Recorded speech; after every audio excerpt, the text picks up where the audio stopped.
Making it to 3 versus all these counters could make it a bit difficult, but we'll see. Let's see how he's able to do. Also, this should be cool too. It's Skeeter playing his carry Dragon Knight. We saw this at the Major a few times. I think he had success at least in the game that I saw. Oh, and then first blood here to start things off, and it's going to be Nine himself picking it up. 30 seconds to The dream for Zeus. I think that's what? That's his bottle right away, right? No. He's going to go for the null first. Right. 4 null sent out. Oh, that's pretty huge. It's going to be really nice versus Ember, because about the Zeus versus Ember matchup too is Zeus actually hits kind of hard. His right click will add up versus an Ember Spirit now that he has a null too. So for the early laning phase, it's going to be definitely pretty massive that he's able to start out with that one. And yeah, let's see how these lane matchups end up being. It's going to be the Pugna and the Wraith King bottom versus the Beastmaster and the Rubik. So not putting the Undying bottom versus the Beastmaster is a bit interesting. I guess they want to just be able to protect the Enigma as much as possible top, but I think that makes this bottom lane quite a bit weaker instead of having the Undying versus Beast. Okay. I mean, is it going to be something that's going to annoy the safe lane DK, or unlikely? I don't really think so, to be honest. I guess, I mean maybe, actually. Yeah.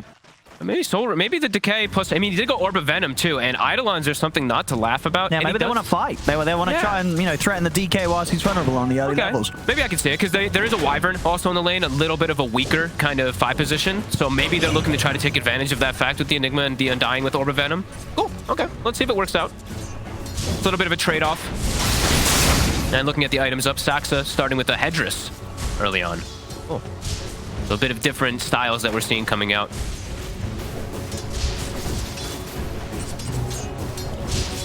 Saxa getting a nice right. In fact, both of them getting very low down it. They will be fine. Of course, Pugna as well, the hero that was finished to mana pick up, something that he's played a lot of games. We saw the stats in the opening screens. This is one of his most played heroes. I mean, is that not something that makes things a little annoying for Zeus to play? At the Nether Ward, obviously they didn't care about it. They still picked the Zeus into it. But is it something that Nine's going to have to be careful about in the fights? Ooh, top. As we're talking about, the lane can be a bit weak with that Wyvern. You can outrange a lot of times as Zeus. Like, you can just sit super far back. It can be a bit annoying in the midst of the fights, though. So yeah, definitely. But they do have a lot of elements of vision, right? So Beastmaster, he can spot where the ward is a lot. They can take it out a lot easier on the side of Tundra than usual. Oh yeah, I'm on your computer. Oh god, I can't even find my hotkeys now for my... Top. I mean, it can slow down slightly, but that's usually what Enigma does anyway, so...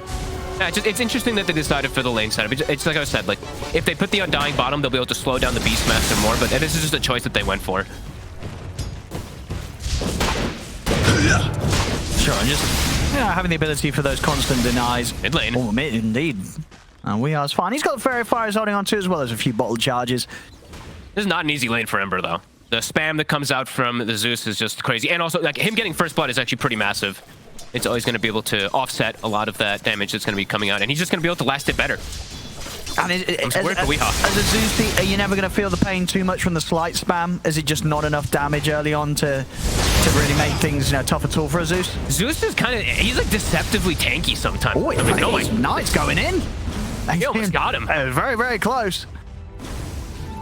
It can get a little annoying, but I think Zeus is one of the heroes that, like I said, deceptively tanky. For some reason, the hero, you have like 5 armor. Did he used to have less armor on the Zeus? Was that a buff over a few patches ago? Or has he always been around this armor value? I feel like he's always had been, because even in Dota 1, he felt tanky. There was something about Zeus who just made him feel stronger than most. Top lane, Snake King, he's going to go down. In return, Aramis, he's actually going to be fine. He's able to walk it off. Skeeter, cool. Not able to take him down in return, so they're going to kill out of this top lane. Radiant's middle tower is under attack.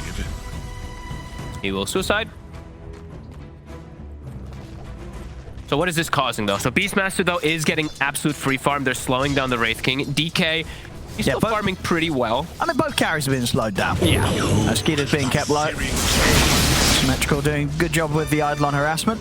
I like this. I really like Hedris on these 4 positions lately. I think it was actually Thunder Awakens who I saw doing it the most at the Major. It just seems really strong, because it's all about regen on your 4s and 5s lately, so just being able to save, having to bring out regen like a Fairy Fire or a Tango or a Salve all the time, just having this Hedris constantly is really nice to offset a lot of that harassment. Runes coming out. 2v2. Will Saxa make it in time? No refill for 9. Also bringing over Stamanen. Oh yeah, they've got the roots. And they've got the setup here. Stax is in trouble. He'll put the Fairy Fire. Oh, the miss. There's going to be another sleight of fist in a few seconds, so should have it. It's not even needed. It's the right clicks alone as Weeha gets the kill. Nicely done. I like that they double-checked the rune here, because Weeha's having a little bit of trouble versus the Zeus. Now he's able to offset. But man, look at Nine's last hits. That is easy. This is classic Nine. Camp. You know? There's a small camp too, but yeah, classic You Nine. put this man on any sort of mid laner with a good nuking ability. The Coles, the Zeuses. You know he's going to be top CS in the first few minutes, and he indeed is smashing it. 35 last hits. Dude, 33 is also Dire's middle tower tremendous. He's doing just as well. Even better, in fact, because some of those aren't small camp. Like, he's just farming down bottom. The Zeus' net worth is higher because he got first blood, but if he didn't get first blood, that Beastmaster would be top net worth. Zeus 6 now also, so an element that Alliance has to be worried about in the side lanes. Radiant's middle tower is under attack. Stamanen, they're making the move on him. And they're probably going to call for the Zeus ult. There we go. 9. Able to get involved with that global action. Oh, this is actually a really annoying lineup, though. Like they're mentioning on the panel, there's the Tombstone, the Pugna ward, but even the Skeletons, too. Eidolons, like lots of different summons and annoying things that Alliance does have.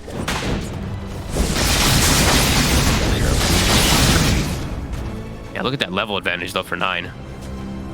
He actually has like almost a full level advantage on top of Wee Top.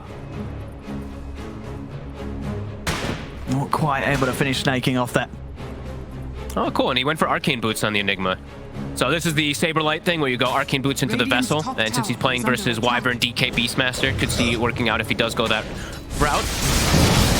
Yeah, what sort of route do you go there? You get the Vessel and then you just go Vessel BKB, or do you still try and get a Blink into your build? I would imagine, I don't know actually in this game because he's so countered, it's actually really hard. Oh no. River forward. Weeha is going to be able to jump in and take down 9. May also deal. take out Saxa as Alliance.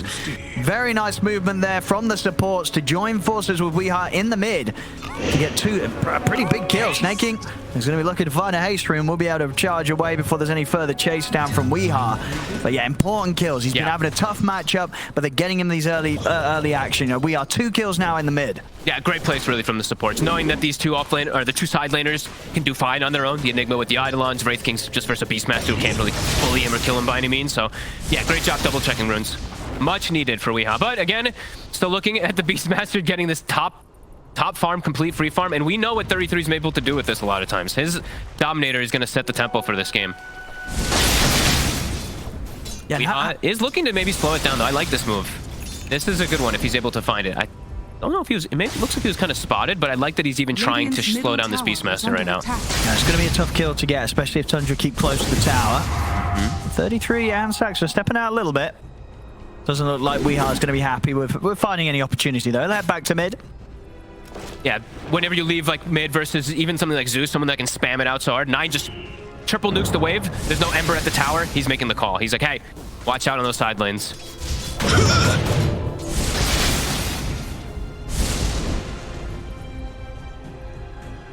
What build's Nico Baby gonna go for? Will he go for his trusted Radiance build? He's not going to go Radiance, but I believe we only saw that once from him last season, and it didn't go great. No, I don't think so. I think that was because Alliance's record was very good in Div 2 last season, last tour, in fact. I think that was maybe even like one of, if not the only game they did lose. So we're probably not going to see the Radiance this game. No, I wouldn't imagine. I'm almost sure we're going to see the classic Armlet, Deso, Blink. 9. He's standing toe-to-toe with the Ember. He's gonna get him. Is he? I mean, he is. Yeah, 9, that final right click takes out the kill.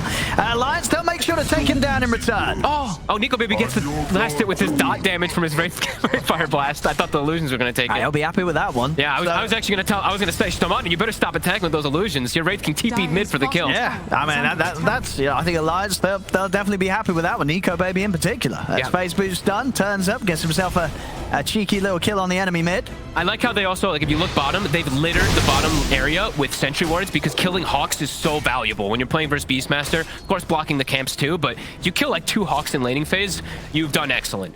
But either way, 2k gold advantage for Tundra. Even though these movements have gone successfully for Alliance, they're just getting more out of the map They need right more, now. and they're going to try for it. Already, the dives are coming in.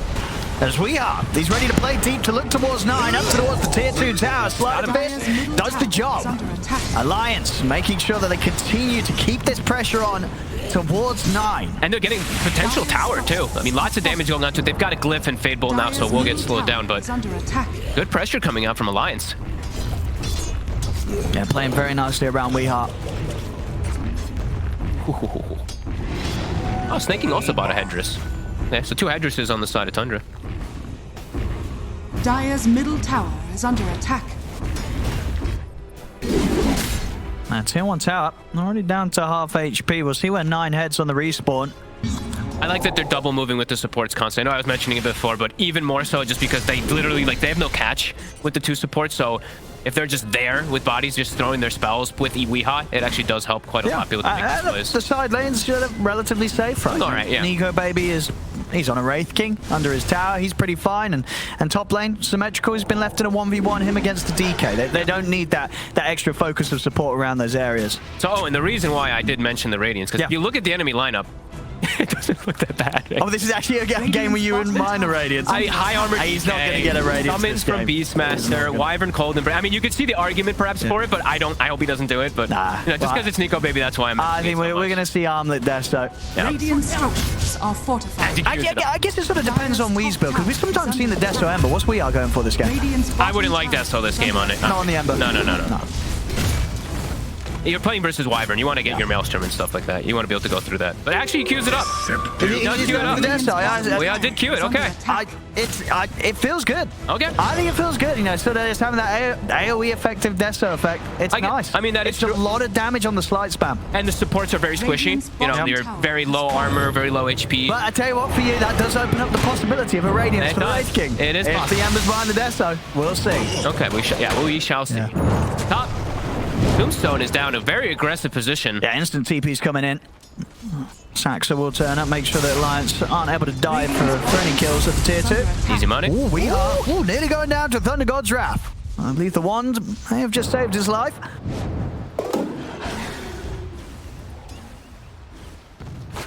I'll be able to head back and reset. Back down on the bottom half, though, we see 33.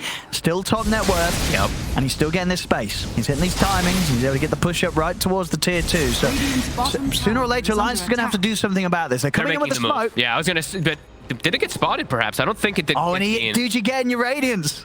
I am, right? He queued it up. Yeah, I mean, as you said, though, I can see the argument. I can see the argument more than ever. More than any other games that he's gone, and I can see why. Yep. 33? Could be another one. The stun onto the Undying in the back. Our TPs are coming in. 33 with the farm that he's had is not too easy to take down. Did he just take over the Wild Wing and push himself? I think he did. Yes, he did. Nice little play there. Free force staff with that Dominator. Radiant's middle tower. Let's have a look at it again. Of course, the action replay. Look how quick he thinks about it, too. Boom. Right? That's very fast how he reacted. Very, very nice. Power rune for Weeha, a good one. A haste rune. Dude, what is this Undying set?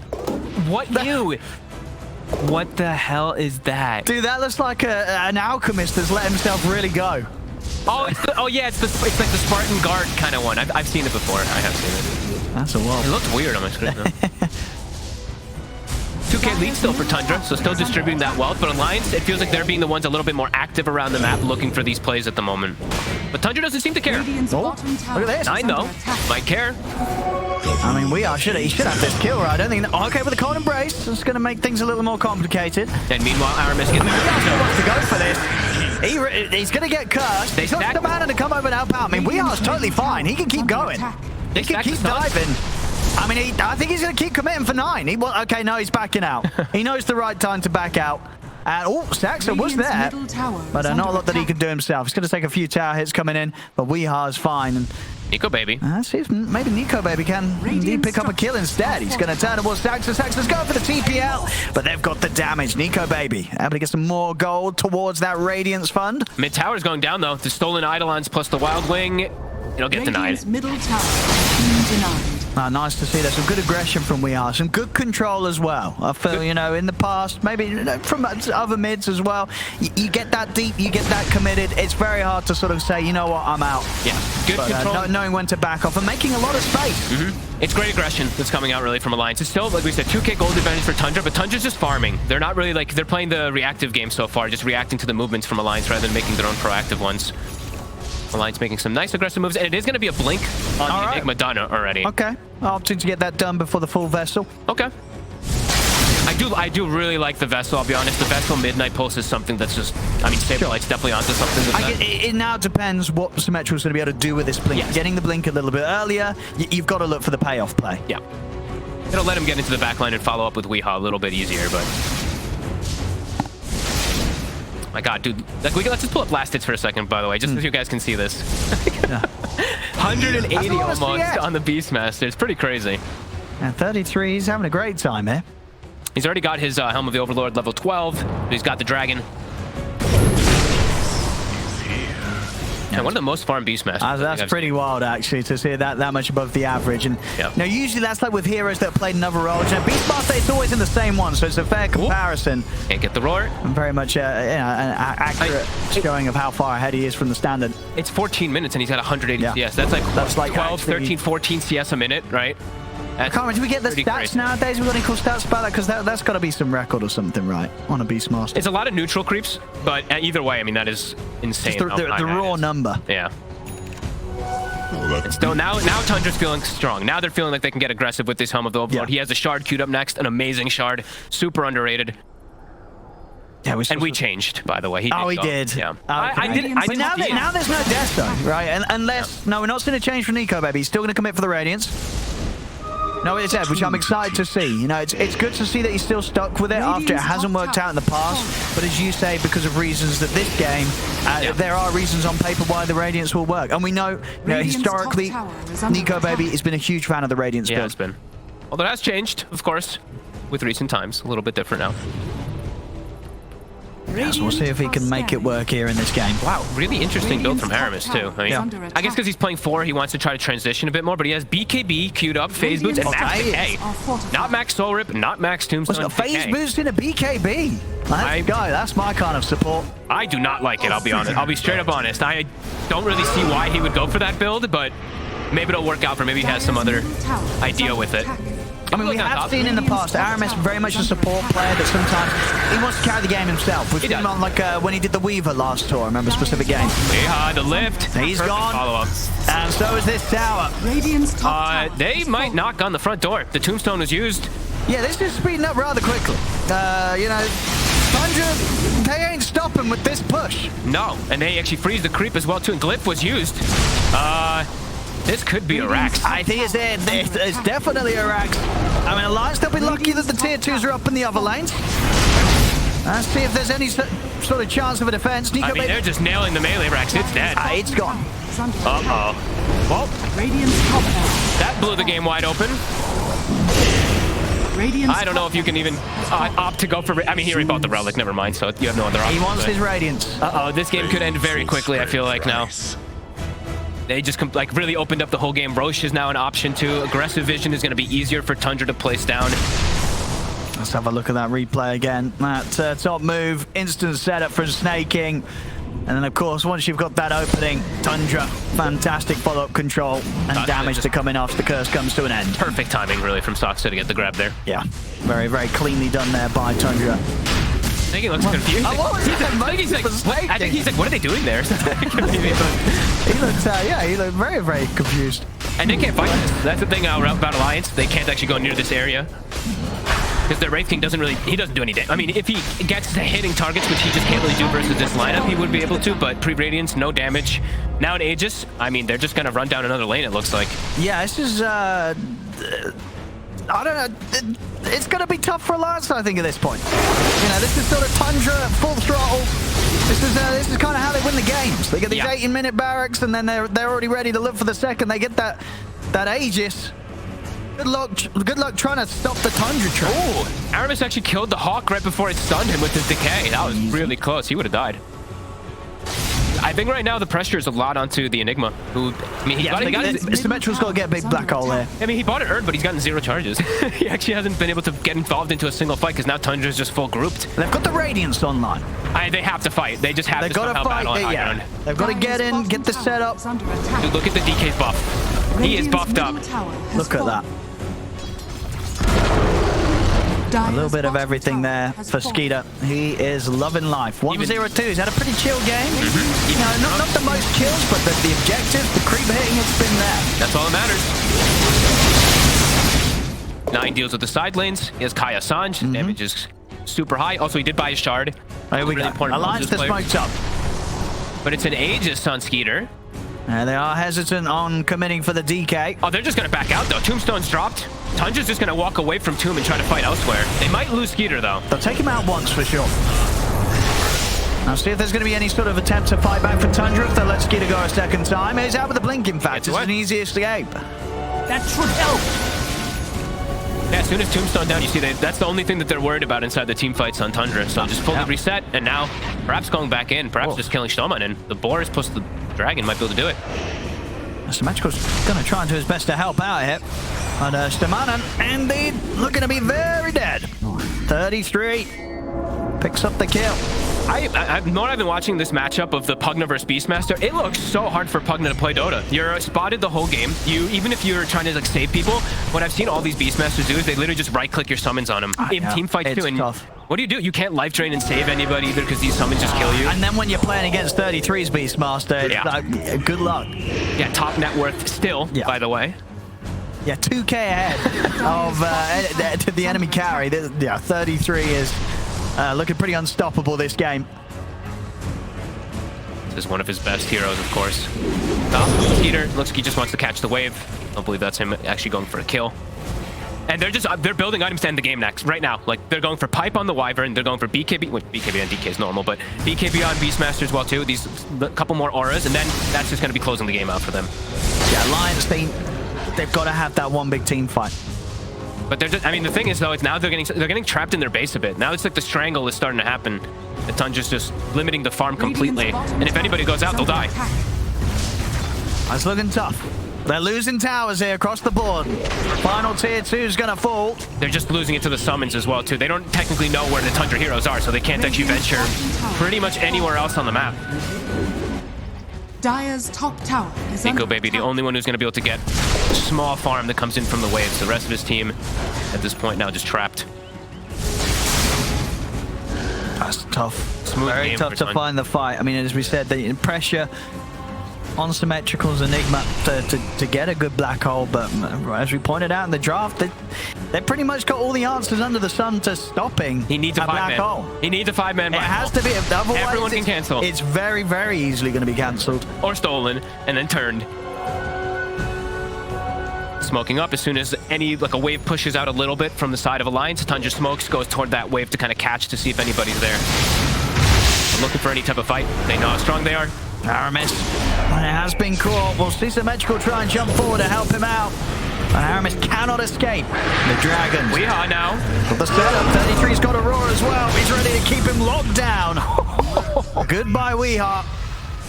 Oh, and this one's pretty over, it feels like. It is. This is a quick one, boys and girls. Radiant structures are 22 minutes in, and Tundra are up for a second set of the barracks here. I'm eyes on Symmetrical, but it's like 5-man black holes. But even then, it's got to be a 5-man. It's like even then though, like it's got to be a 10-man. He's got to catch him twice. Let's see what they can do. The double dragons taking out the tower.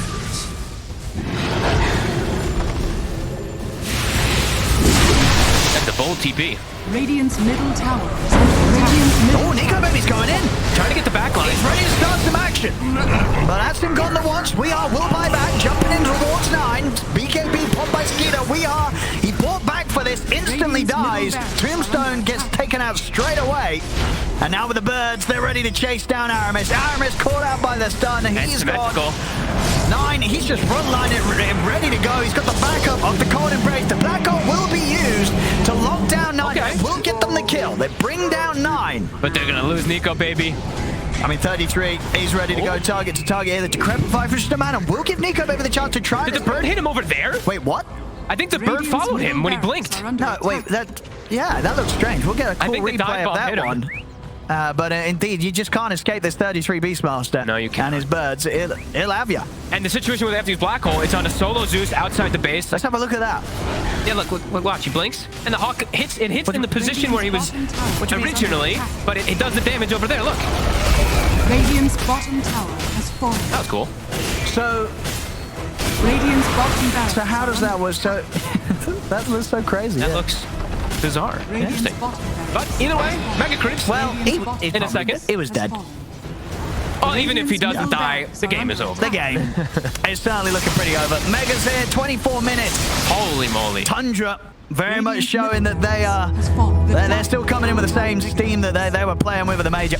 I really do think this Beastmaster versus Pugna matchup is just insane, though. This Beastmaster is just a nuts hero right now. I mean, what hero do you have to ban away from 33?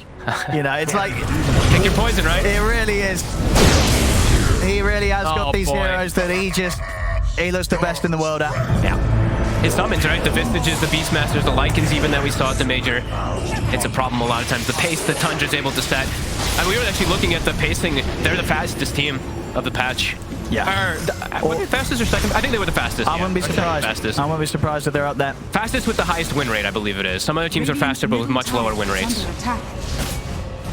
I think, for Alliance as well, it's always going to be a risk with some of these item builds this game, right? Absolutely. You're going for sort of the greedier potential to sort of take it to the later portions. That's just not going to happen against Tundra. The other thing is, too, they moved the Enigma to a 3-roll, and it's completely It's a hard threat. game. It's completely countered. So I really feel like hard it did put things hard, but I think Tundra did recognize that they could just go for this group up, go for these auras, and just there's nothing that Alliance can really do to stop it. That's the Alliance. I'll give it one final shot here. Radiant's middle tower has fallen. How long have we got till the black hole? Still a bit of time. 55. 50. Tier 4's going down.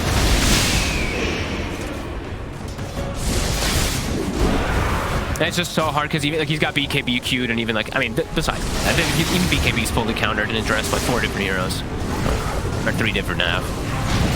Radiant's middle tower is under attack. Last tower. Not a lot that Alliance can do. Now Steve, the magical jump forward. As Skeeter immediately gets on top of him in return, takes him down.